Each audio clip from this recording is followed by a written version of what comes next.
Shabbat Shalom, que Dios los bendiga a todos ustedes. Hoy estamos de vuelta en este día de reposo trayendo más palabra de el Todopoderoso. Hoy en este día vamos a hablar acerca de los milagros de Yeshua. Vamos a hablar acerca de los milagros, pero en su contexto histórico. ¿Qué quiere decir eso?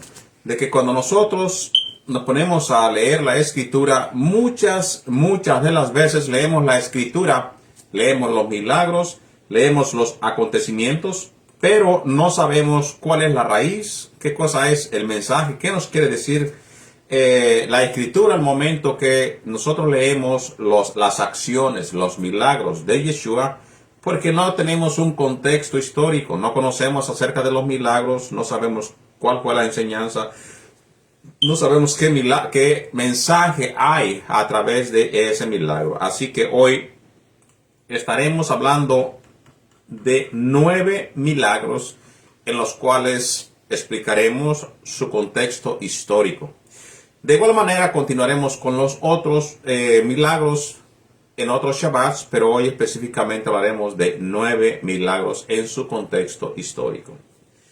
Dicemos las bendiciones. Dicemos Baruch Adonai Hameborach, bendito es el Eterno que es bendito. Baruch Adonai Hameborach Olam Vaed, bendito es el Eterno que es bendito por toda una eternidad. Baruch atah Adonai Eloheinu melech haolam asher natan lenu et toratot veyayehe olam netan betejenu. Baruch atah Adonai noten ha-Torah, bendito es el Eterno que es dador de la Torah. Bendito es el Eterno que nos ha dado sus santos mandamientos. Baruch atah Adonai Eloheinu melech haolam asher bahar banu mikol ha'amim natan et toratot. Baruch atah Adonai noten ha-Torah, bendito es que nos ha dado los mandamientos, o en hebreo, como se dice, la Torah. La Torah. Así que vamos a hacer la oración que nos enseñó nuestro maestro Yeshua el Mesías, que dijo: ustedes orarán así. Padre nuestro que estás en el cielo, santificado sea tu santo nombre. Venga a nosotros tu reino. Haga, Señor, tu voluntad en la tierra como en el cielo. Danos nuestro pan de cada día. Perdona nuestros pecados como nosotros perdonamos a aquellos a quienes nos ofenden. No nos permitas caer en tentación, líbranos de llevarnos de todo mal. Tuyo es el reino, la gloria y el imperio por siempre y por toda una eternidad. Amén y amén. Los milagros de Yeshua en su contexto histórico. Uno de los milagros de los cuales tiene mucho que ver con la relación a la actitud, el pecado, las acciones malas, es el milagro de Mateo 8, versículo 2 al 4, que dice así: y aquí viene un leproso y se postró ante él diciendo: Señor, si quieres puedes limpiarme. Yeshua extendió la mano y le tocó, diciendo: quiero, sé limpio. Y al instante la lepra quedó limpia, su lepra quedó limpia. Entonces Yeshua le dijo: mira, no le digas a nadie, sino ve y muéstrate al sacerdote y presenta la ofrenda que ordenó Moisés para testimonio a ellos. Cuando nosotros leemos acerca del contexto hebreo cultural, especialmente en lo ritual, en la purificación ritual, siempre vamos a ver, de acuerdo a la Torah, que se exige ofrendas, se exige cosas que se tienen que llevar hacia los sacerdotes. Así que este milagro, visto en su raíz hebrea y el contexto, sabemos que esto aconteció en el siglo I, va mucho más allá de un entendimiento que lo entiende el lado donde vivimos nosotros, del otro lado de donde acontecieron las cosas. Va mucho más allá de lo que nosotros podemos interpretar en este lugar donde nosotros vivimos, en el occidente. Al analizar nosotros la historia de la lepra, las consecuencias, las causas, vemos nosotros que hay mensaje en cada lugar donde se lleva a cabo el mención de la lepra. En este caso, pues, en los tiempos del siglo I, vamos a irnos mucho más adelante del Israel sacado de Egipto, al siglo I, donde Yeshua fue quien hizo ver estos milagros como una enseñanza y como un mensaje a todo Israel, más que nada. Y en ella también vemos, tiene que ver con las leyes de purificación ritual, Tahorá, con las leyes de purificación ritual, Tahorá. La condición de un leproso o un metzorá. Un metzorá es la condición de una persona que era, pues tenía la lepra y se le llamaba un leproso espiritual. La palabra en hebreo, tzarat, que es lo que estamos hablando en cuestión de contexto de este milagro. En el contexto hebreo, la palabra traducida como lepra no es una enfermedad como la que se conoce de este lado del mundo, no es lo mismo. La lepra médica, por ejemplo, que aquí pues le dan un medicamento y ya se pueden curar y seguir hacia adelante, sino que es la lepra en hebreo conocida como tzarat, una afección no solamente física, o sea, una enfermedad no solamente física, sino una infección o afección o enfermedad espiritual de la piel que se describe ya en la Torá, en el libro de Levítico capítulo 13 y capítulo 14. El enfermo era llamado un metzorá, un leproso. En la tradición de nuestros hermanos hebreos, conectaba la tzara directamente con los pecados graves, los pecados que en pocas palabras van corcomiendo tu cuerpo poco a poco hasta que te lleva a la muerte. Entonces, eso cuando tú lo llevas a tu vida espiritual, pues el pecado hace exactamente lo mismo. Te va afectando poco a poco hasta que te lleva a la muerte espiritual. Y dice, se conocía entre nuestros hermanos en la antigüedad hebreos, en los que de ellos se dejaron escritos, que esta enfermedad era tan contagiosa como podemos compararla, como en estos tiempos modernos el chisme. Así de contagiosa era esa enfermedad, con el chisme. Y esto del chisme es una enfermedad tan grande también que, aunque parece inofensiva, lleva a la muerte espiritual. Es una afección espiritual de la piel descrita en Levítico 13 y 14, que es asimilada como la leshon hara, la lengua mala o el chisme, el habla al cual nadie puede controlar, sino que se lleva a cabo eso y crece, así era también la lepra. El leproso era considerado ritualmente impuro, impuro. Era una persona que pues estaba pues impura, no podía ni acercarse a los demás, ni tampoco entrar al templo, decir nada de eso. En un grado más alto de lo común. Tenía que vivir fuera del campamento o de la ciudad, aislado a la familia y la comunidad. Ya que esto se entendía que era un castigo espiritual, un castigo de parte del Todopoderoso, pues se burlaban hasta él mismo de él. La semana pasada, cuando hacíamos el estudio en el lugar, veíamos nosotros en los registros que los rabinos de aquellos tiempos, pues les daba un gusto el ver que se burlaban de una persona así, porque era un castigo divino y se le tenía como merecido. Así que, entonces, cuando se aislaba de su familia y de la comunidad y gritar impuro, impuro, para que nadie se le acercara, que supieran que él tenía esta condición física o espiritual y cualquiera que se le acercase podía contagiarse. Entonces, en la enseñanza, el hombre no solo buscaba la sanidad física. En este caso estamos viendo el milagro y estamos viendo también comparado con la lepra en su contexto histórico. No solamente buscaba su sanidad física, buscaba el ser restaurado a la comunidad del pacto de Israel y volver a tener comunión con el Creador, ya que otra vez en la mentalidad hebrea esto se conocía como un castigo divino por algún tipo de pecado o desobediencia. Ahora, en este exacto milagro que aconteció, vemos nosotros que hubo un acto por parte de esta persona. Vamos ahora al contexto del siglo I. Ya hablamos en el contexto histórico del milagro, ahora el contexto del siglo I. En el acto vemos nosotros que este personaje hizo el ishtahavá. Ishtahavá quiere decir el postrarse, lo que en muchas traducciones se traduce, en vez de postrarse, se traduce como adoración, como si le hubiese dado adoración, o como si en varios textos se traduce, depende de cómo se tomó la idea de traducir. Pero el istahava es la forma de postrarse.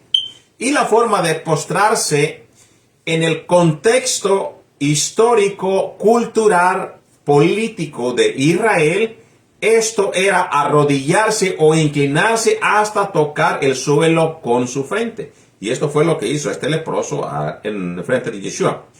Esto no significa necesariamente, ni significa que el leproso llegara a llegar hasta frente de Yeshua y darle la adoración porque él era el Padre. No, sino que era una forma de respeto y reconocimiento autoritativo que este hombre llevó cuando hizo esa acción. Él reconoció de que este personaje, primeramente, era un shaliach. ¿Qué cosa quiere decir un shaliach? Un shaliach quiere decir un enviado. Por ejemplo, los discípulos de Yeshua eran unos shaliachim, que eran unos enviados de Yeshua. Así que este mismo Yeshua era un shaliach o un personaje con la autoridad que se le describe en la Torá. Profeta como Moisés les levantará el Adón, dice la Torá. Y ellos reconocían que este hombre era enviado por Dios y con él estaba Dios. Tenía la autoridad como el mismo Melech HaMashiach, el rey Mesías, Melech HaMashiach. Entonces, su frase al momento de que él habla con él, le dice, si quieres puedes limpiarme. Demuestra entonces en una fe absoluta en la autoridad que ejercía Yeshua, dada por la misma divinidad ejercida a través de Yeshua el Mesías. Él no dudaba el poder, reconocía que la voluntad del enviado de Dios era la clave, o sea, era el medio por la cual él podía obtener esa sanación. El toque prohibido y la pureza que vence la pureza que vence la impureza, en pocas palabras, el remedio que quita la impureza de esta lepra. Según la halajá, la halajá quiere decir ley judía. No se conoce como ley hebrea, sino como ley judía. Bueno, hace bien de llamarse ley judía porque muchas de estas cosas no están en la Torá. Pero en uno de los escritos, en una de las leyes de la ley judía práctica, tocar un leproso o un matzorá causaba de inmediato impureza ritual. Recuérdese que tiene que ver también con la limpieza o impureza ritual con el templo y todas estas cuestiones entre el pueblo del Todopoderoso. Acuérdese que estamos hablando del pueblo espiritual, es literal, pero mensaje espiritual, y el pueblo que el Eterno en su propósito quiso que fuera el pueblo más espiritual de la tierra y fuera de ejemplo para todas las naciones. Entonces, al momento que se tocaba este personaje que tenía la lepra, causaba inmediatamente impureza ritual. ¿Quién tocaba al hombre de la lepra? Yeshua habría quedado impuro para entrar en el templo al momento que él toca a este personaje. Sin embargo, en la ley o dinámica del reino de los cielos que Yeshua enseñaba, porque él venía, acuérdese otra vez el contexto, enviado por el Padre, Shaliach, enviado por el Padre. Y lo que él enseñaba, ocurre lo contrario. Ocurre todo lo contrario. La santidad y pureza de Yeshua eran tan contagioso, o sea, era tan grande sobre todas las enfermedades, sobre todo lo que el humano puede entender, que en lugar de que la impureza del leproso lo contaminara a él, la pureza de Yeshua absorbió y destruyó la impureza del hombre que llevaba la lepra. Entonces, ¿qué cosa nos da como enseñanza? El amor y la compasión, que quiere decir Gesed, para un hermano marginado de Israel o de nuestra congregación, están por encima de las barreras del aislamiento o de las barreras de la crítica del ser humano. Y vemos nosotros de que después que Yeshua lo sana, lo manda a que vaya hacia el sacerdote, aplicando la ley como ofrenda o la ritualidad que tenía que haberse llevado después que él fuera a darle la sorpresa de su sanación hacia los sacerdotes. Dice, ve y muéstrate al sacerdote.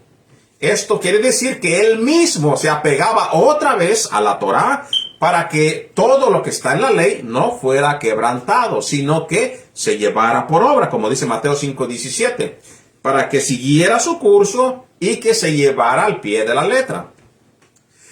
En lugar él de decir, ya eres libre, vete a tu casa, Yeshua le ordenó estrictamente, ve y muéstrate al sacerdote y presenta la ofrenda que ordenó Moisés. Esto es cumplimiento directo del libro de Vayikra, Levítico 14. La Torá establece que el único que podía declarar legalmente puro a un maxorá, a un leproso, era un sacerdote, o sea, un Cohen. Recuérdese que tenían que llevarse a Israel, tenía que llevarse al templo. ¿Para qué? Bueno, para que se cumpliera la ley de la curación de la lepra. Otra vez, Yeshua no vino a quitar la Torá, vino a darle cumplimiento. Él lo manda y lo manda hacia el sacerdote. ¿Para qué? Para que el sacerdote inspeccione parte por parte de esta persona leprosa y lo declare limpio. Y ahora sí se cumple otra vez la Torá en las acciones de estos personajes. Y Yeshua, él llevaba en mente eso muy en serio, porque él vino a mostrarnos y a enseñarnos cómo se tiene que vivir en cuestión de ser obedientes hacia la Torá. El proceso requería un ritual complejo de 8 días que incluía 2 aves, madera de cedro, hilo de grano de hisopo, además de ofrendas de cordero y aceite. La enseñanza, Yeshua, opera dentro del marco de la Torá de Moisés. Él no se sale de ahí, como muchos le dicen que él vino a no sabe qué cosa. No. Él no se sale de ese marco. ¿Por qué? Porque bajo estos mandamientos tiene que vivir el hombre. Él respeta la autoridad del sacerdocio levítico y la ley vigente en ese momento. No estaba fundando una religión nueva que ignoraba la ley de Dios, no. Sino que él vino para darnos el mensaje, obedezcan la ley de Dios. Sino validando los mandamientos dados a Israel. Y le dice, para que sea testimonio a ellos. ¿Por qué era tan importante que fuera el sacerdote? Bueno, por lo ya descrito a la Torá. Ahora, también hay tradiciones las cuales él tiene que romper. Hay tradiciones de los hombres a los cuales él tiene que darles una lección, a estos personajes que las aplicaban, les tenían como ley de Dios, para darles una enseñanza que eso no era lo importante. Lo importante es los mandamientos de Dios el Padre. En este contexto, entonces, que nosotros estamos explicando hoy, el mensaje era para las personas que tenían presente y también para aquellas personas que explicaban la Torá, que ellos explicaban en su forma interpretativa, mixteando la Torá con la ley de los rabinos. El testimonio también le daría un mensaje a la tradición judía de la época, registrada en los textos rabínicos. Sostenía que curar a un leproso, esto es lo que está en la tradición, sostenía que curar a un leproso era tan difícil que se consideraba uno de los milagros mesiánicos, en pocas palabras. Para testimonio de ellos, cuando dice para testimonio de ellos, era darles el testimonio. Ya el Mashiach, Ben David, el escogido hijo de David ya está presente entre nosotros. ¿Por qué? Porque el milagro era tan difícil, o sea, la enfermedad era tan difícil de curar que solamente se le aplicaba al mismo Padre Eterno y a su escogido, quien ejercería esos milagros en la tierra cuando Él viniera a su pueblo. Por eso se le consideraba uno de los milagros mesiánicos. Entonces, es decir, señales que solamente el Mesías podía hacer, así como sanar a un ciego de nacimiento. Al presentarse ante los sacerdotes completamente sano, el hombre se convertía en una evidencia viviente o irrefutable para las autoridades religiosas de Jerusalén de esos tiempos. El testimonio hacia ellos era una confrontación legal y espiritual, dos cosas, legal, ya estaba él ahí, y espiritualmente. El milagro demostraba que los tiempos mesiánicos habían llegado y que Yeshua estaba actuando con el poder de Dios Padre de Israel, obligando a los sacerdotes a examinar su santidad.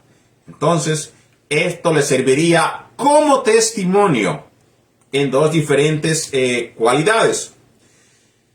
Él era el Mesías Ben David ya en la tierra y también curaba, absorbía, sanaba a aquellas personas las cuales tenían una enfermedad de muerte incurable, la cual, según la historia, leí la historia de la enfermedad de un hombre en el Shabbat anterior y decía que morías momento a momento, centímetro a centímetro de tu cuerpo, corcomiendo poco a poco tu cuerpo como si fuera un hongo venenoso hasta el momento de su muerte. Bueno, este fue el milagro número 1, del cual tenemos 9 y los cuales queremos darle la enseñanza lo más que podamos para que se entienda en su contexto. El ciego de nacimiento y las señales de Isaías. Milagros que ejerce Yeshua. Los sabios enseñaban que el Mesías abriría los ojos de los ciegos. Un ciego de nacimiento era considerado castigado por el pecado. Recuérdese de las palabras que le dicen ellos entre el público. ¿Quién pecó este? Yeshua corrige esa creencia y se revela como la luz del mundo, la luz de los hombres o la luz del mundo a la tierra. Y este viene del pasaje de Juan 9, versículo 1 al 3. Al pasar Yeshua vio a un hombre ciego de nacimiento y le preguntaron sus discípulos diciendo: Rabí, ¿quién pecó? Otra vez al contexto. El contexto histórico es que ellos creían que alguien de sus padres pecó para que este ciego, porque ya fue de nacimiento, este hombre haya nacido ciego desde el momento que nació. ¿Quién pecó? ¿Este o sus padres? Para que haya nacido ciego. Bueno, sabemos de que pues él si estaba en el vientre de la mamá, pues no podía estar ejerciendo pecado. Y afuera, pues si ya nació ciego, quiere decir que eso fue uno de sus padres, según se creía en la tradición. Respondió Yeshua: no es que pecó ni sus padres, sino para que las obras de Dios se manifiesten en él. Y va con Isaías 35, versículo 5. Entonces los ojos de los ciegos serán abiertos y los oídos de los sordos se abrirán. Ahí se estaba cumpliendo entonces, la profecía en frente de ellos que hablaba Isaías en el libro 35, versículo 5. Se estaba ejerciendo en sus propios ojos.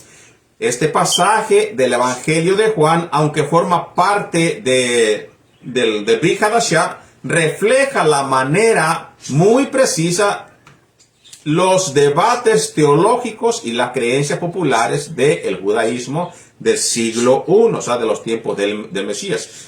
El periodo donde estaba el segundo templo. Ahora, vamos a analizar este milagro también.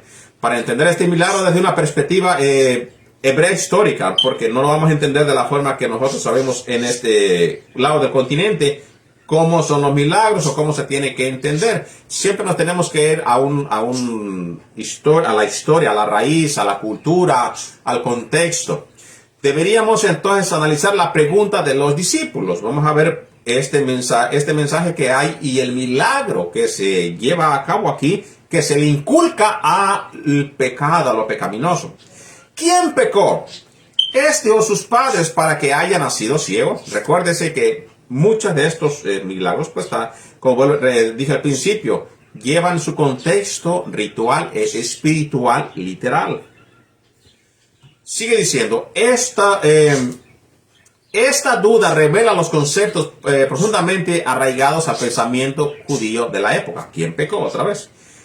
Y el dilema de la retribución divina o retribución justa en el pensamiento hebreo antiguo, influenciado por las lecturas literarias de los pasajes como el libro de Shemot 20, versículo 5, Éxodo 25, donde se dice que Dios castiga la maldad de los padres sobre los hijos. Esta es la idea que se trae en el judaísmo, por eso ellos hacen la pregunta, ¿quién pecó?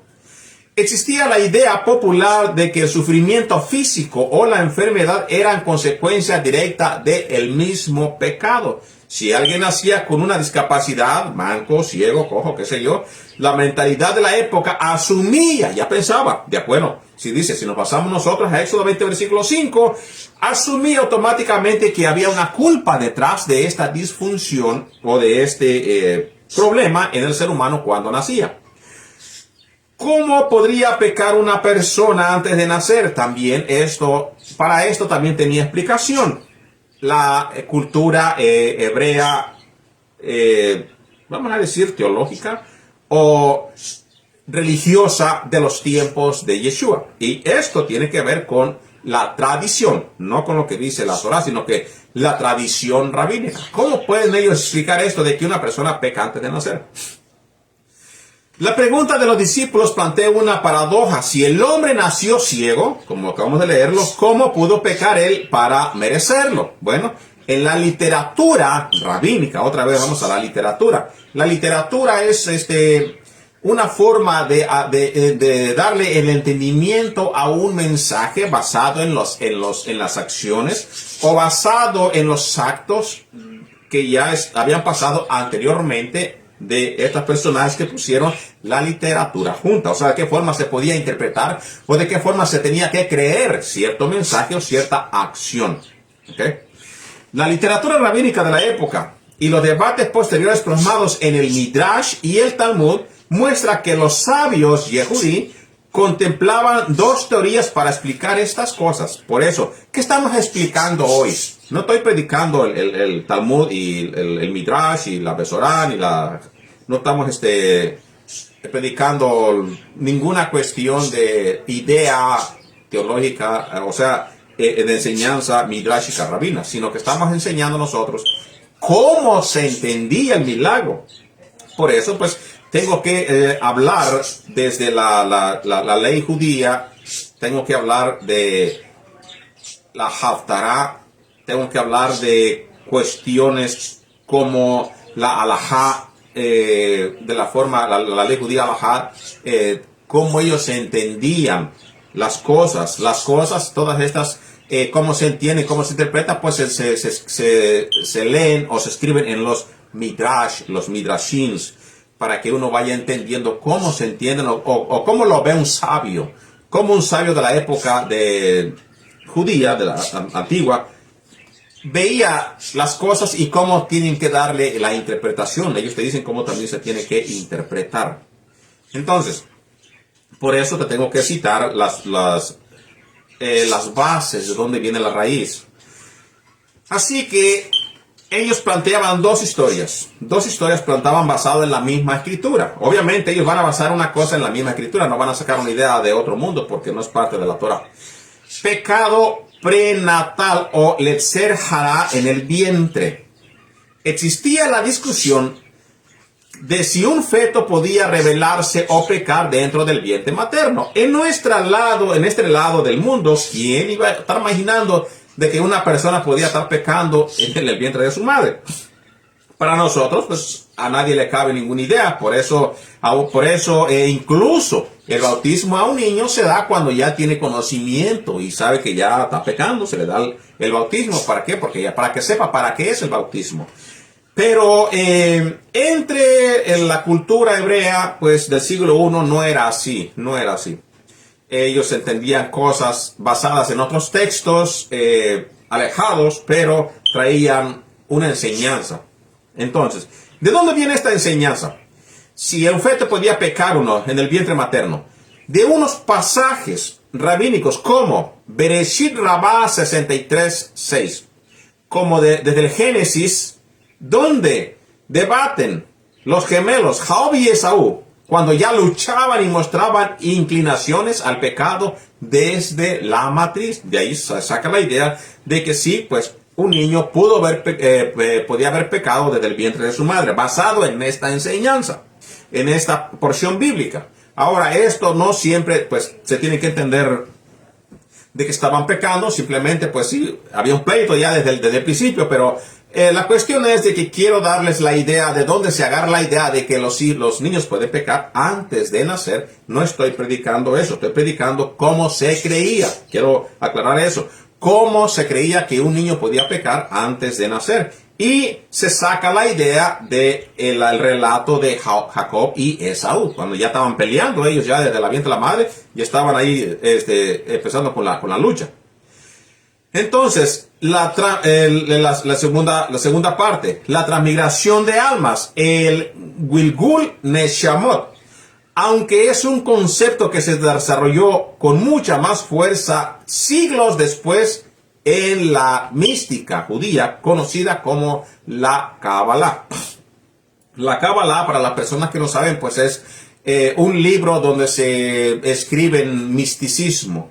Hay una Kabbalah que le llaman Kabbalah kosher y otra Kabbalah pues que no es kosher, que pues no tiene que ver mucho con lo santo, sino que te enseñan allí los secretos que pues a lo mejor no tenían que enseñar, o idea de una persona, no lo sé, no tengo mucho conocimiento de eso, sé que existe, sé que leí una vez unos cuantos textos, no tiene que ver nada con mi mensaje de Yeshua el Mashiach a la tierra y la salvación del mundo. Eso ya es cuestión de personas que se dedican a entender otro tipo de misticismo, otro tipo que no tiene que ver nada con Yeshua el Mashiach o el Padre, sino formas en las cuales la persona tiene que superarse en santificación en cuestión de leyes, rituales, purificaciones o tradiciones rabínicas o hebreas, por decir así. Ya en el siglo I existían corrientes marginales influidas por el pensamiento helenístico o sectas mesiánicas que sugerían que el alma podía acarrear deudas de una existencia previa. Recuerda que esto se estaba escrito que se creía, no quiere decir que eso era así, pero se creía. El mérito culpa de los padres, la otra opción era el peso a la herencia familiar, lo que en hebreo se conoce como el lajus. Si los padres cometían ciertos pecados graves, específicamente las transgresiones que era de inmoralidad o idolatría, durante la concepción se creía que el hijo podía nacer con defectos físicos. Por eso se pregunta, ¿y quién pecó? Bueno, en la respuesta de nuestro maestro, la respuesta de Yeshua desde una óptica o creencia o narrativa o conocimiento hebrea, cuando Yeshua responde, no es que pecó ni sus padres, sino que para que las obras de Elohim se manifiesten en el día. No está inventando una teología nueva, ni está enseñando una cosa nueva, sino alineándose con un corriente del hebreo, del judaísmo, que ya rechazaba la idea del castigo automático. En el pensamiento hebreo más profundo, el sufrimiento no siempre es un castigo, un olesh, no, sino que a veces es visto como un sufrimiento por amor. Recuérdese que en este caso, pues lo que estamos hablando, no estamos hablando de un castigo porque el padre pecó, un castigo por el hijo pecó, sino que a veces es visto como sufrimiento por amor. Este sufrió por amor a que se manifestara Mashiach en Israel y vieran que aunque no había pecado en esta familia, fue un acto de amor, de manifestación de nuestro maestro hacia su pueblo, y esta familia o este hijo o este niño fue escogido para que en él se manifestara la profecía que ya estaba escrita en Isaías, y también ya se había hablado de todo esto, donde se saca la idea que el pecado seguía las generaciones. Entonces, a una oportunidad para el tikkun, restrictamente reparación del mundo, o sea, por amor, por la manifestación de Yeshua, o una oportunidad de reparación al mundo. Es una oportunidad al mundo de decirle: aquí está Yeshua y viene el sanador, del cual muchos de ustedes ya están esperando. Era para una manifestación de nuestro Maestro. Al decir que para que las obras de Dios se manifiesten, el texto se conecta con el precepto de el Kiddush Hashem, o la santificación del nombre de Dios. ¿Por qué? Bueno, porque cuando la persona conoce que viene el milagro directamente del Padre, por favor del Padre, ¿qué cosa es lo que dicen? Gracias, Dios mío, gloria a Dios. ¿Por qué? Porque se me fue sanado. Y allí pues se lleva a cabo la santificación del nombre divino. Kiddush Hashem, santificación del nombre divino. En la mentalidad hebrea, el propósito de la vida de este hombre no era pagar una condena, no porque había pecado él o sus padres, sino convertirse en el escenario perfecto donde se revelara el poder y la compasión del Todopoderoso, permitiendo a los demás presenciar un acto de redención física y espiritual. Así que esa es la enseñanza que tenemos nosotros en este específico milagro del ciego de nacimiento y las señales de Isaías. Ese es su contexto, para que se manifieste, para que vean, ya está aquí, del cual habló Isaías. Entonces, nos movemos al siguiente milagro. El endemoniado mudo, el endemoniado que se encuentra en este pasaje, es un personaje de Mateo capítulo 12, versículo 22 al 23. Y dice así: entonces fue traído a él un endemoniado ciego y mudo, y le sanó de tal manera que el mudo hablaba y veía, y toda la gente estaba atónita y decía: ¿no será este aquel hijo de David? Ahora, si nosotros en nuestro contexto le damos 20 a este milagro, pues para nosotros no tiene ningún tipo de enseñanza histórica. Para las personas de este lado del mundo, de este lado del occidente, no tiene ninguna enseñanza, ningún mensaje hacia los personajes, por ejemplo, hacia los líderes religiosos. No tiene ningún tipo de enseñanza porque no conocemos la historia, no conocemos su contexto histórico en el contexto de una persona endemoniada. No conocemos. Pero cuando nosotros nos metemos a estudiar cómo lo veían, qué creían, cómo se ejercía, quién curaba, quién no curaba, quién llevaba a cabo, por qué pasó todo esto, cuando nos metemos a investigar la historia, nos lleva a nosotros, nos abre la mentalidad completamente a 360 grados, porque le damos exactamente el mensaje, captamos, le damos la buena o la muy buena interpretación a la enseñanza que está en los milagros de Yeshua, la enseñanza que hay cuando él ejerce estos milagros. Le damos la correcta interpretación o significado, ya sea para nosotros en nuestros tiempos o ya sea para los que estaban presenciando este milagro en frente de Yeshua.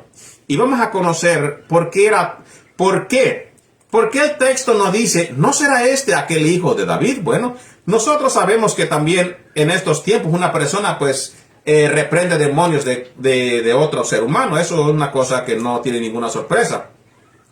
Simplemente, pues una persona que lee la escritura y que sabe cómo se debe de comportar, de mantener y vivir en su vida, puede reprender a un demonio sin ningún problema. Y que otro lo haga, pues ¿cuál sería la sorpresa? No habría ninguna cosa de diferencia. Bueno, sí, pues es una persona de Dios y reprendió el demonio de este ser humano. De esta forma lo miraríamos nosotros. Pero en el contexto hebreo del siglo I, y esto pues ya fue de anterior, pero del siglo I las cosas no se interpretaban así. Las cosas no se interpretaban de la misma forma que hoy. Y para eso vamos a leer un poquito de historia.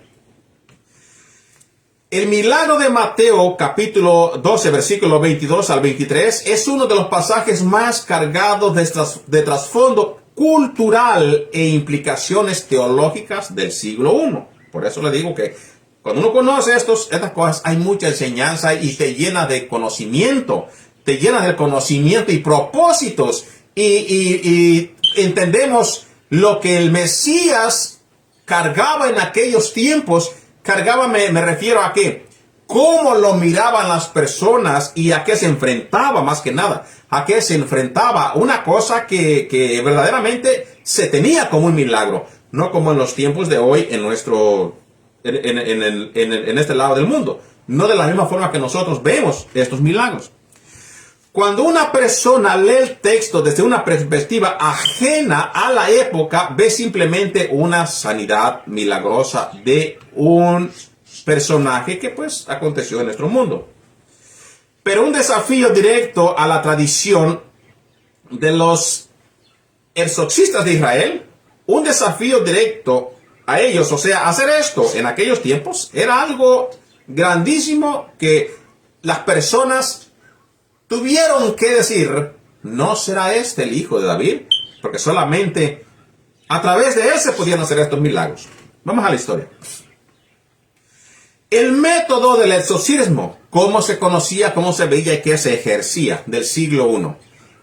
Entre el judaísmo y la razón que voy a ir diciendo judío, los judaísmos, a mí no me gusta poner el nombre así como tal porque yo entiendo que son 12 tribus y siempre digo Israel, Israel, Israel. Pero en este caso pues tenemos ahí a Benjamín y a Judá que forman el judaísmo, los judíos. ¿Okay? Pues es la única razón que yo menciono el judío y el judío en este caso, porque no me gusta separar todos los hebreos y decir este es judío y el otro aunque sea hebreo, aunque sea tenga sangre israelita, porque no es religioso, pues no es judío, no se le considera como judío, no me gusta hacer eso. Me gusta siempre generalizar y poner a todas las 12 tribus como el pueblo hebreo, el pueblo de nuestros padres. Pero en este caso solamente están 2 tribus en Israel y los demás a sus alrededores.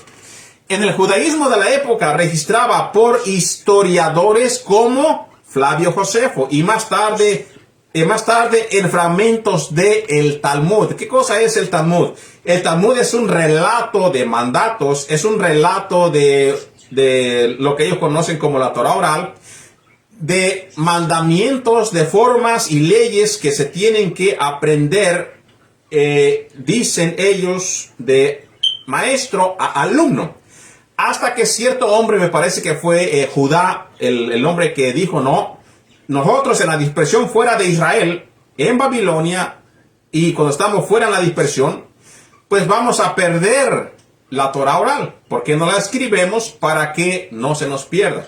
Y este es el Talmud, es un montón de libros recautados y juntados, y entre ellos se escribe todas estas leyes, creencias y formas en las cuales se usa como una forma de vivir en el judaísmo.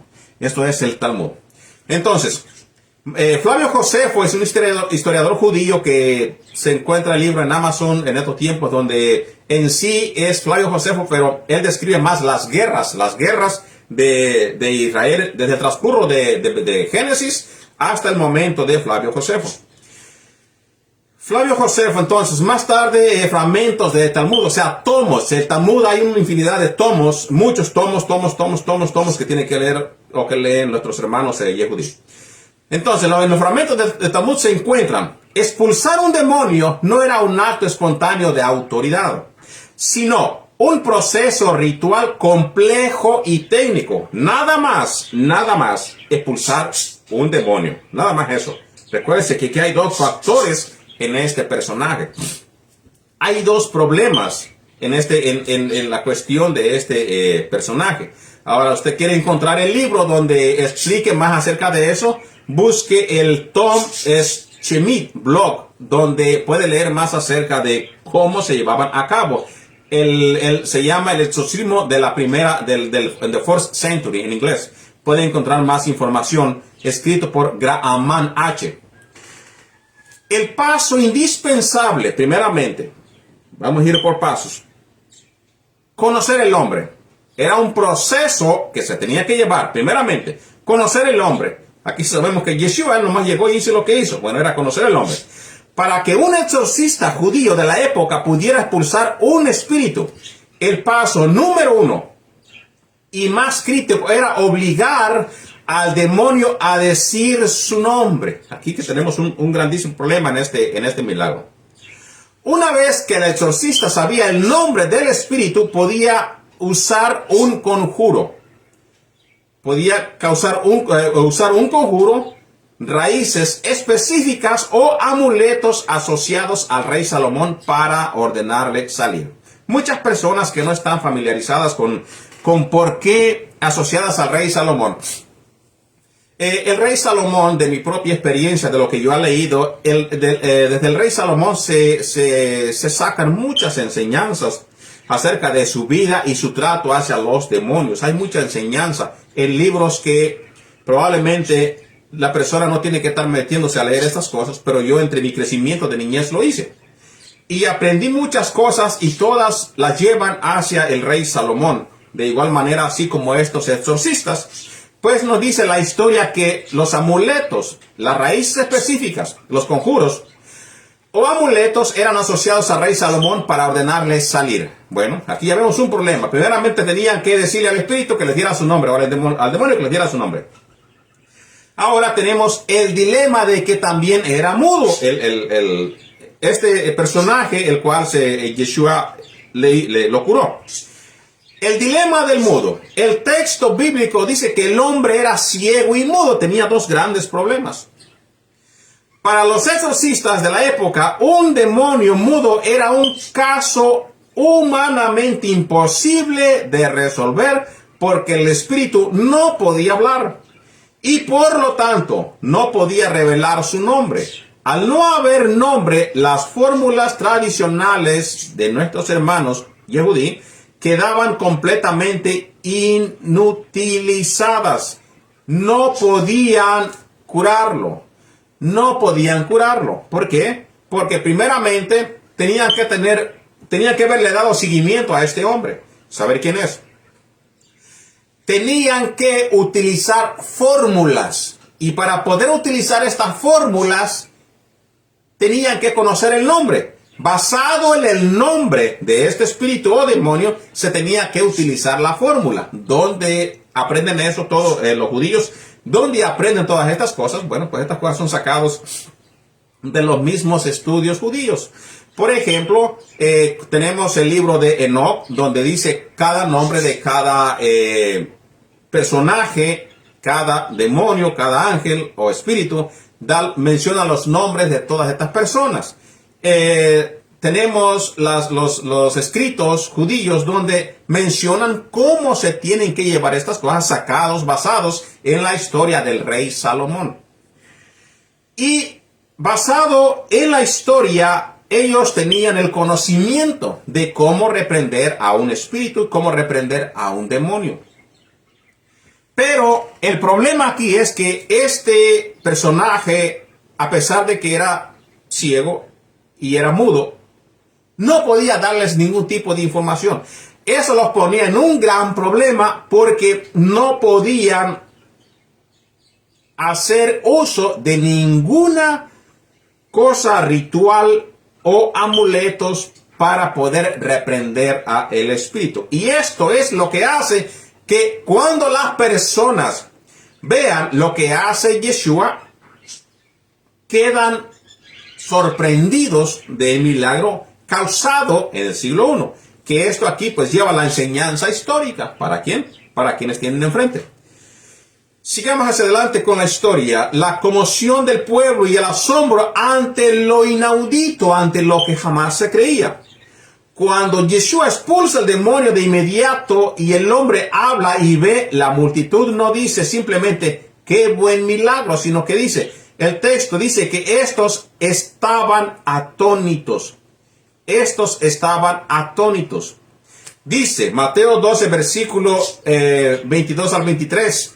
Y La gente estaba atónita, va más allá de lo sorprendente, en pocas palabras, quedaban mudos ellos por mirar este milagro que se había llevado enfrente de sus ojos. El pueblo reconoció que Yeshua no utilizó técnicas médicas, amuletos, raíces aromáticas, ni largos rezos que usaban los hijos de los fariseos. Los exorcistas locales a los que Yeshua se refiere unos versículos más adelante en Mateo 12, versículo 27, él operó mediante lo que la literatura del Mar Muerto, que se llama el Qumran, llamaba la autoridad directa del Espíritu de Dios, el Ruach Elohim, la santidad de Dios, el Ruach, el Espíritu, el soplo, el poder divino. Su milagro que él llevó a cabo lo hizo con la autoridad del Padre directamente. ¿Por qué preguntan? ¿No será este el hijo de David? Eso ya, como por lógica, tenemos que entender por qué se preguntan, ¿no será este el hijo de David? Por lo que ya hemos hablado acerca de la historia que creían ellos o cómo creían ellos que se podía llevar este ritual y por qué no se podía llevar a cabo. Esta es una de las palabras que sirve como clave y política del pasaje. ¿Qué tiene que ver liberar a un endemoniado con el linaje del rey David? Bueno, Salomón, el hijo de David y rey de los espíritus en el judaísmo del segundo templo, el término hijo o Ben David no solo apunta a el Mesías venidero, al Mesías que hacía los milagros y que él traería a las ovejas perdidas de la casa de Israel para atrás, a un Mesías guerrero, en pocas palabras, sino muy especialmente al rey Salomón.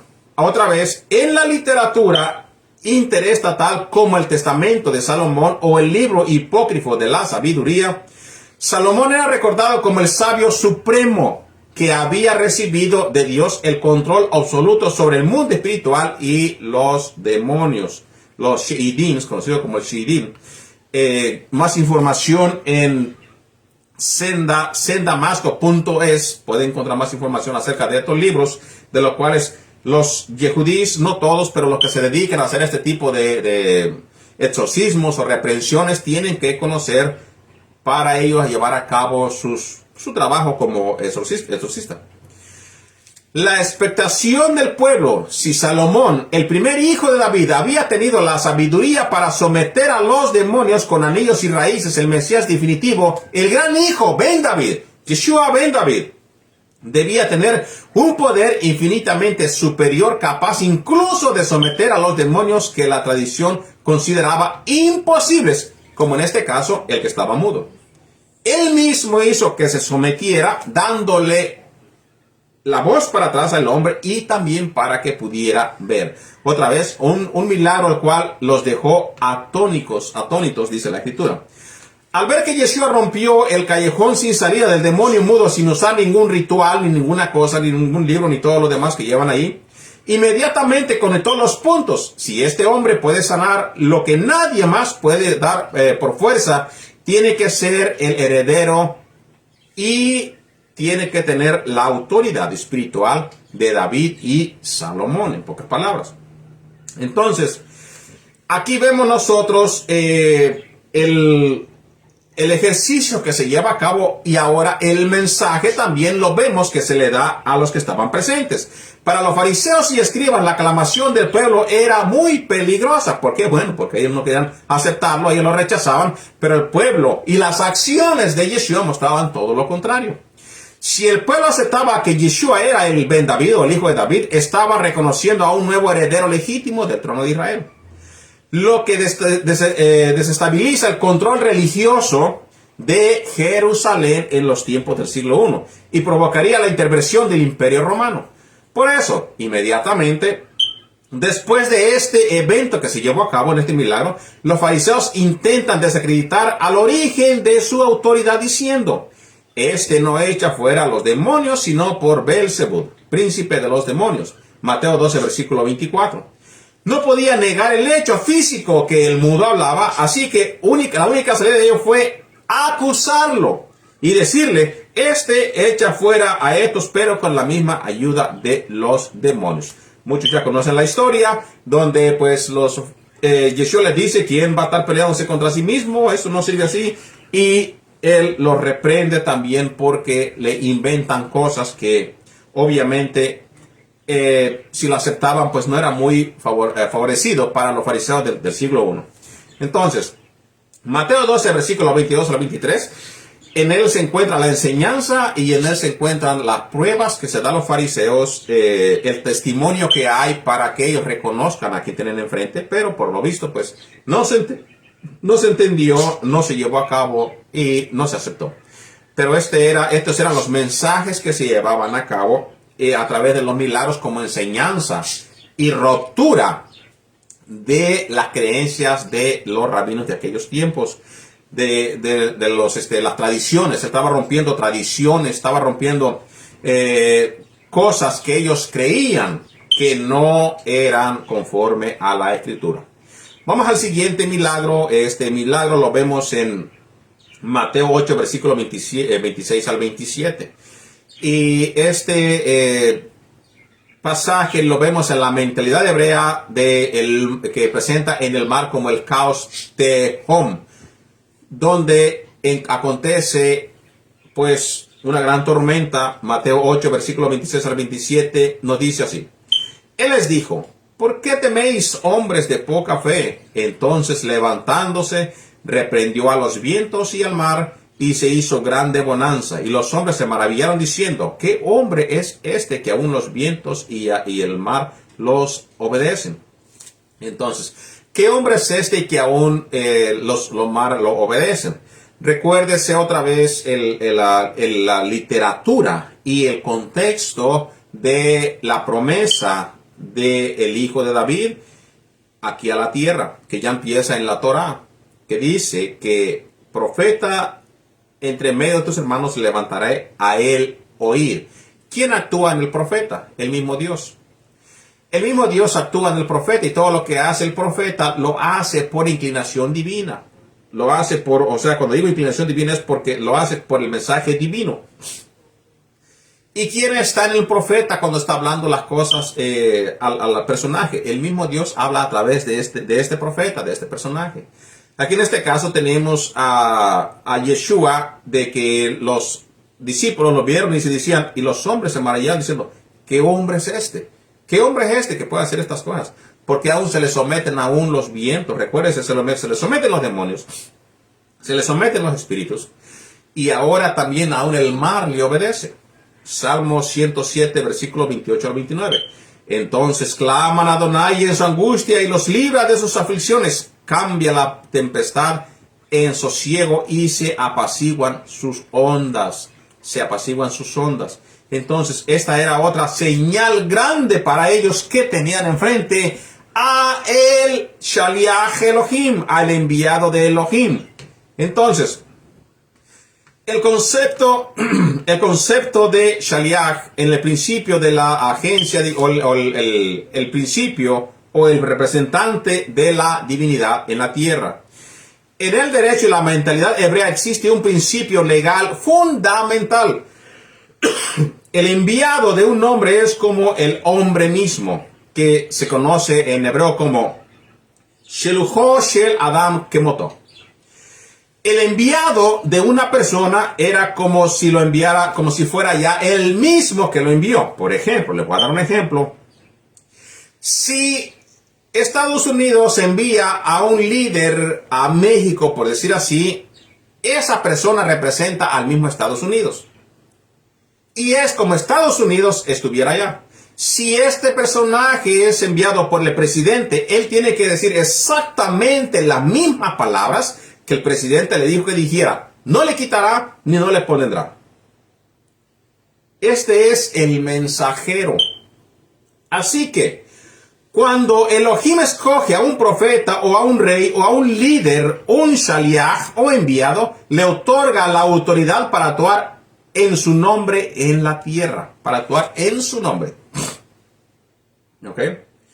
Entonces, este hombre podría ejercer los milagros con la misma autoridad dada o por la autoridad dada por el mismo Dios.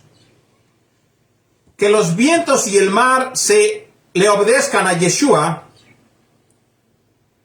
no es visto fuera de lo normal por los hebreos si no viniera de un profeta legítimo. Cuando se conoce quién está con este profeta o este enviado, se entiende perfectamente que viene del Dios mismo a la tierra. Para esto tiene usted que entender poquito la historia hebrea. No voy a decir judío como tal, pero para eso necesita conocer usted literatura hebrea también. Literatura que le ayudará mucho también al momento de cómo se ven las cosas bíblicas para ellos. Porque muchas cosas entre la religión tradicional y los hebreos chocan. ¿Por qué? Porque primeramente el yehudí lo ve en su historia, en su literatura, en sus acontecimientos. Pero las personas por este lado del continente, pues lo vemos con ojos de este lado americano, del continente americano. No lo vemos del lado que ellos conocen, de la historia. Lo vemos de nuestra historia. Y no es lo mismo. No es lo mismo. Entonces es importante tener conocimiento. No tiene que ser un experto, conocer poquito basado en la escritura, conocer poquito la literatura para poder nosotros entender muchas de las cosas en la escritura. Los antecedentes poéticos en las escrituras hebreas o el Tanaj. Los discípulos se maravillaron y dijeron, ¿qué hombre es este? Porque sabían perfectamente que la historia de Israel estaba llena de hombres a los que Dios les había dado poder para controlar el agua y la naturaleza para ellos. Nótese, Moisés con el mar en los tiempos de Misraim, en los tiempos de la liberación de Israel. Nótese todos estos acontecimientos. Vemos a Eliseo y vemos a Elías, que ellos abren las aguas para poder pasar. Vemos entonces a Yehoshua, que también oran para que se detenga el sol.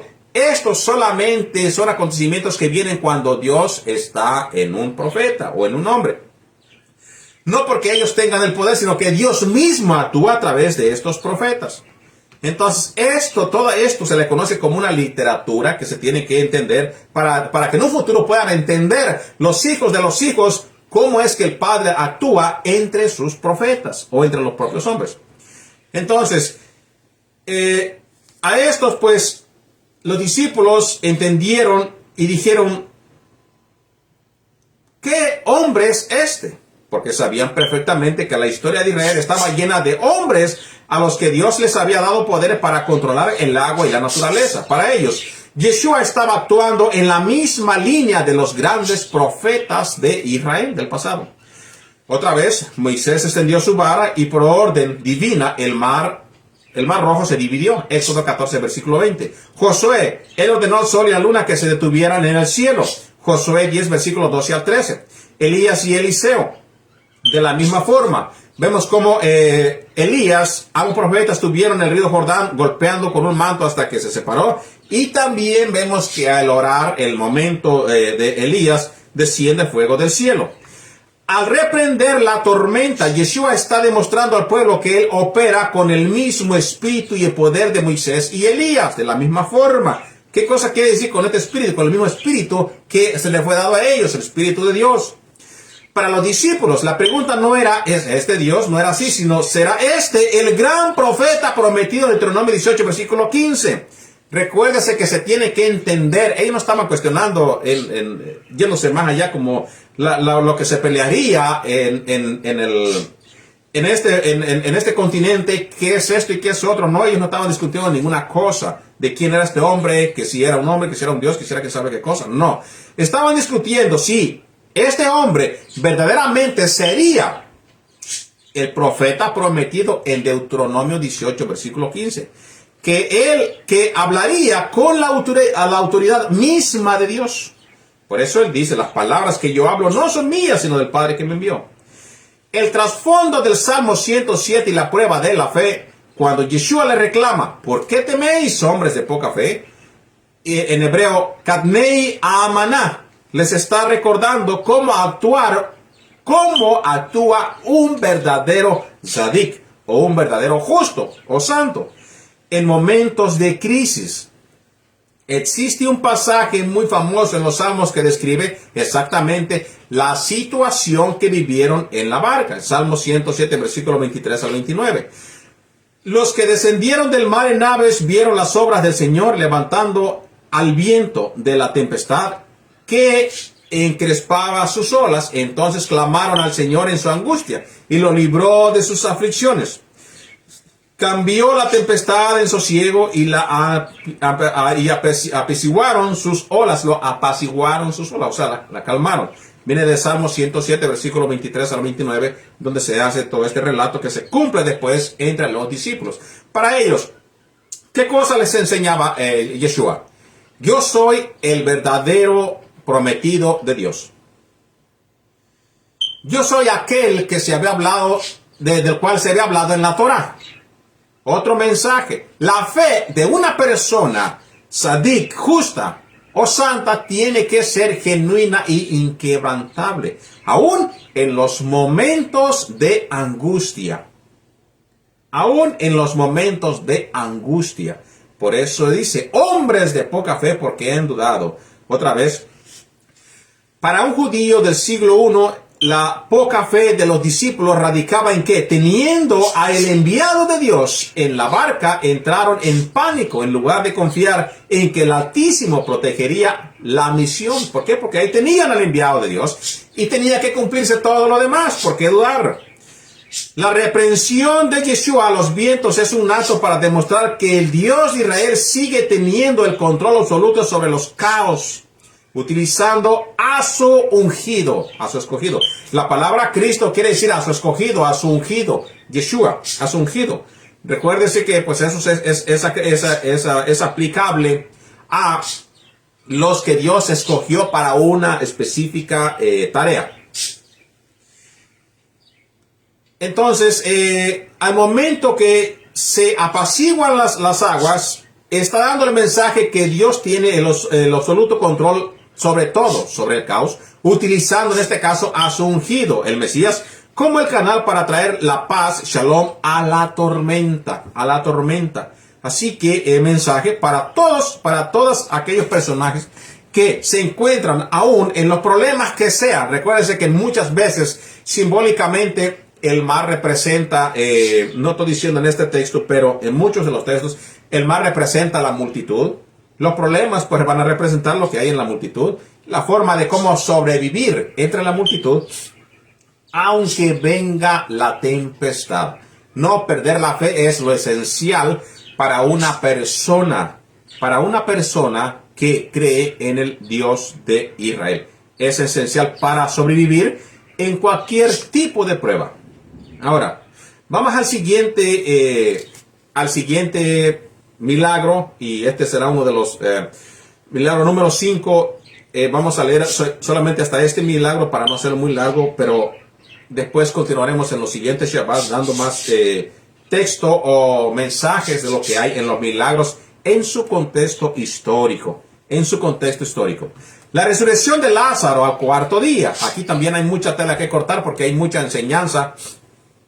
Si conocemos nosotros las enseñanzas que Yeshua trae para los fariseos, para los líderes religiosos de aquellos tiempos, otra vez, para nosotros, en este lado del mundo, simplemente son milagros que sí, bueno, pues él pudo hacerlo, pues él era el enviado de Dios.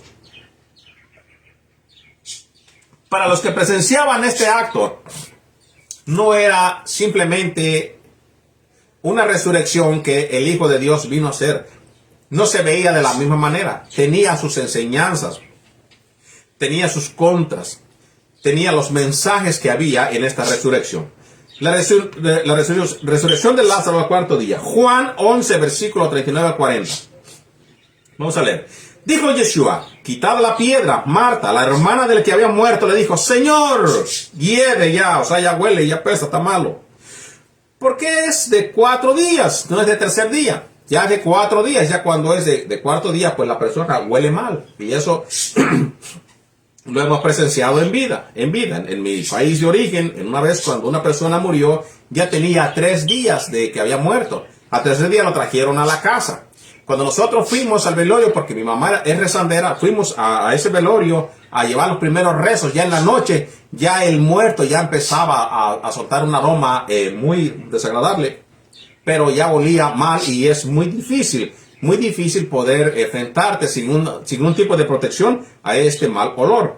Entonces, le dice, Señor, lleve ya, porque es de 4 días. Yeshua le dijo, ¿no te he dicho que si crees verás la gloria de Dios? Ahí está el mensaje, está el mensaje aquí. ¿No te he dicho que si crees, tenían al Hijo de Dios en la tierra? Y aún así se estaba dudando de la autoridad de nuestro Mesías.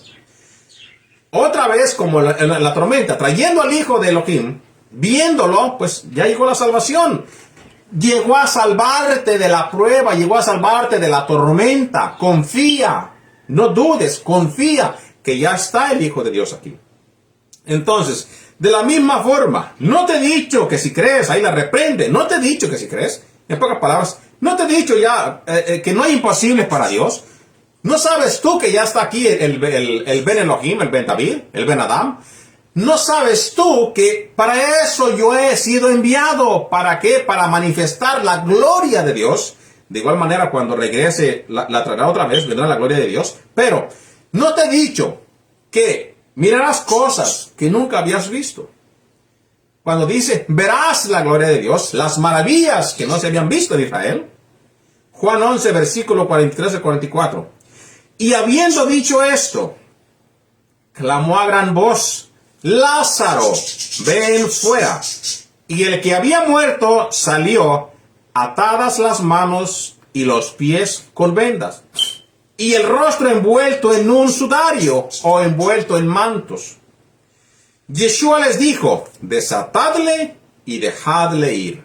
Entonces, otra vez, para nosotros en este lado del mundo, pues no hay mucho que enseñar en este mensaje. No hay ninguna lección que nos quieran dar, simplemente la lección de que la mujer dudó y Yeshua le dijo, tú no debes de dudar, porque aquí está el Hijo de Dios. Verás la gloria de Dios, no debes de dudar. Todo lo demás sabemos de que el muerto, pues después de los 3 días huele mal. Entonces, ¿cuál sería la enseñanza en este milagro? Bueno, el misterio de los 4 días, creencia que había sobre el alma. Otra vez, pues traemos para atrás las creencias que se escriben en los escritos de los Yehudí. Primeramente tenemos escritos en el Talmud, tenemos escritos nosotros en lo que ya habíamos nosotros mencionado, que se utiliza como para misticismo. Tenemos nosotros escritos de creencias de los hermanos Yehudí, donde describen las leyes para todo. De igual manera para los seres humanos, especialmente para la purificación ritual que había, y tenían que tener un gran conocimiento en ello, porque tenían un templo en el cual tenían que cuidarse de no ser contaminados. Entonces, todos estos tenían que conocerse.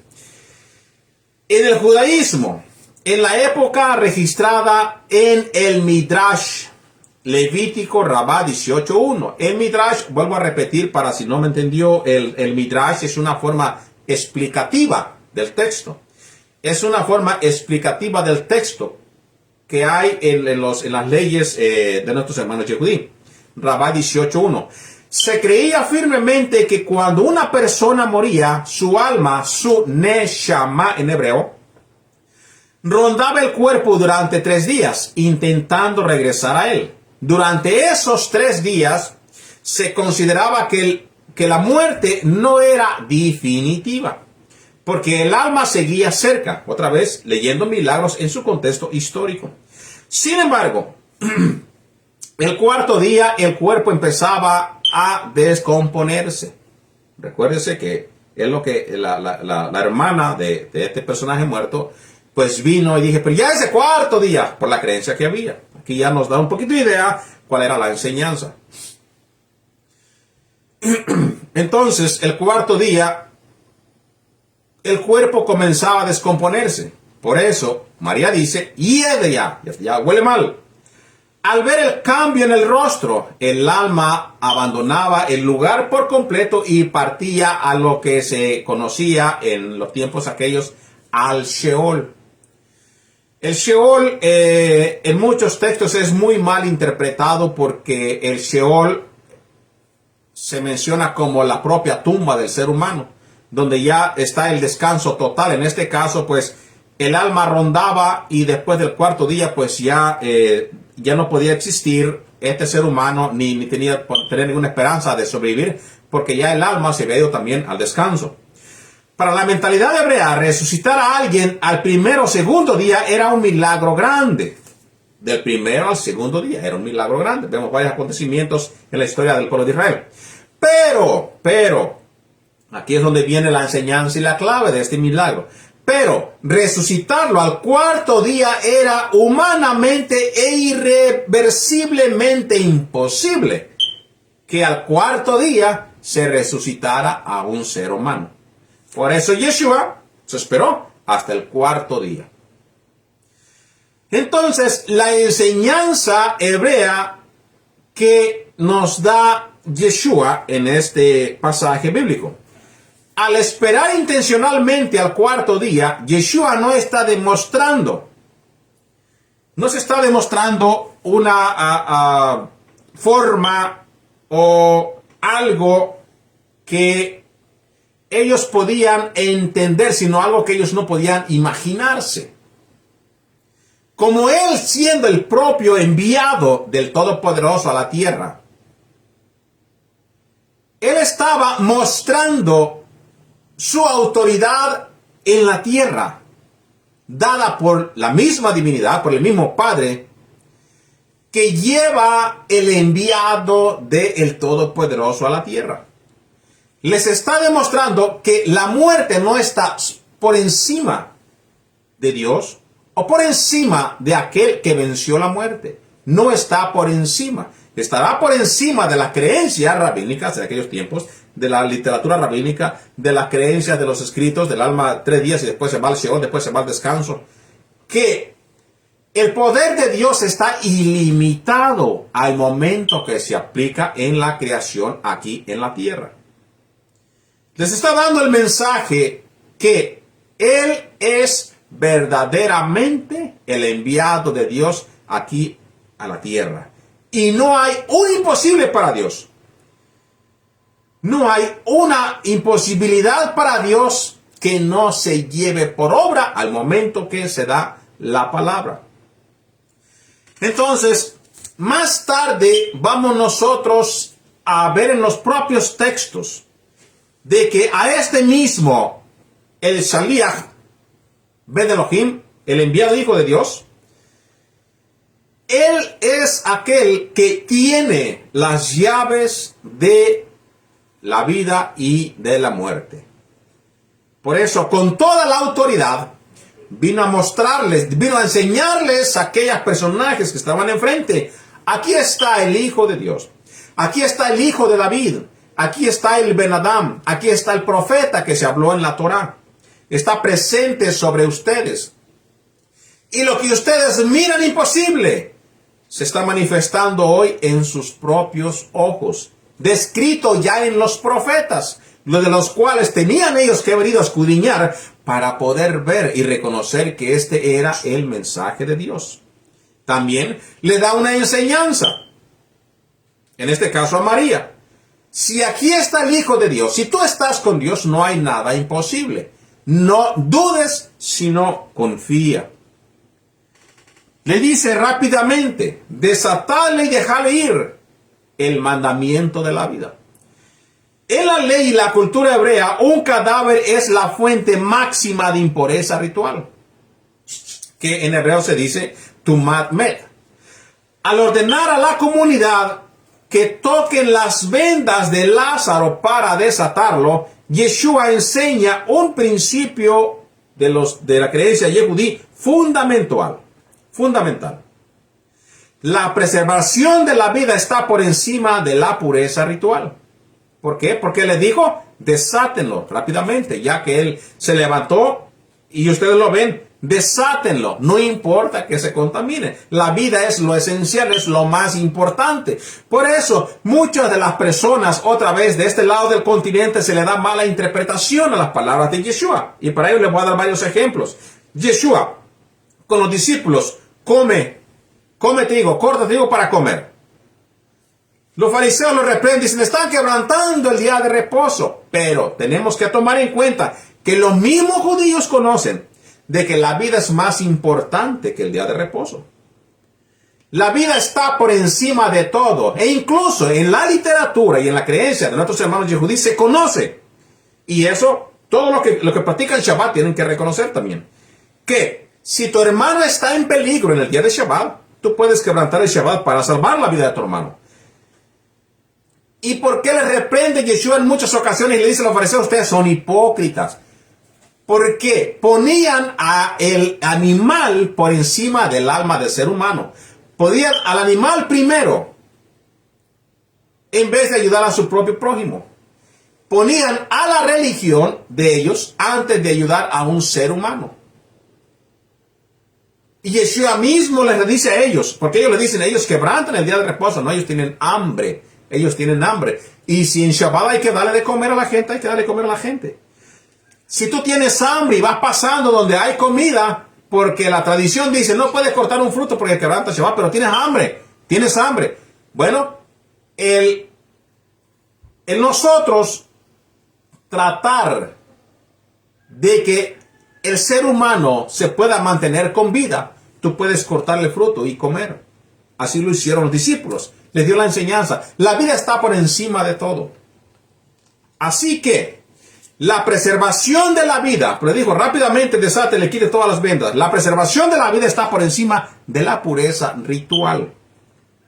Lázaro ya no pertenece al mundo de los muertos, ha regresado a la vida. Y la comunidad debe integrarlo activamente, quitándole todas las ataduras de la muerte o del luto que traía cuando se levantó, despojar todo, porque él ya no pertenece a las personas muertas, sino que ahora está con vida. Desátenle y únanlo otra vez a la comunidad.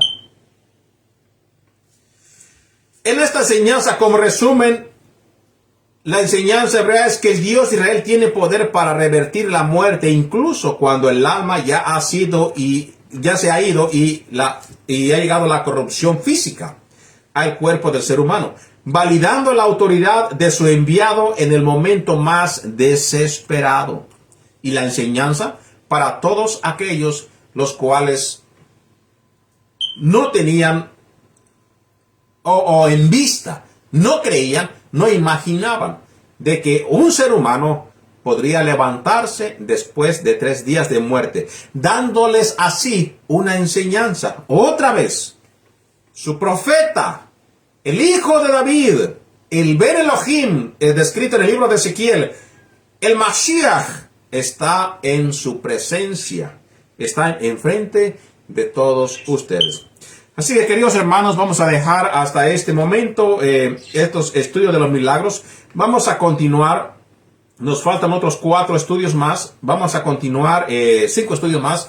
Vamos a continuar con los estudios. Y si es posible explicar cada uno de estos milagros, es bonito porque conocemos nosotros su contexto histórico. Y esto nos trae mucha enseñanza a nosotros para que cuando nosotros veamos o leamos la escritura, no lo veamos con los ojos de la religión tradicional. Lo veamos nosotros con los ojos hebreos, como verdaderamente se supone que lo veamos nosotros.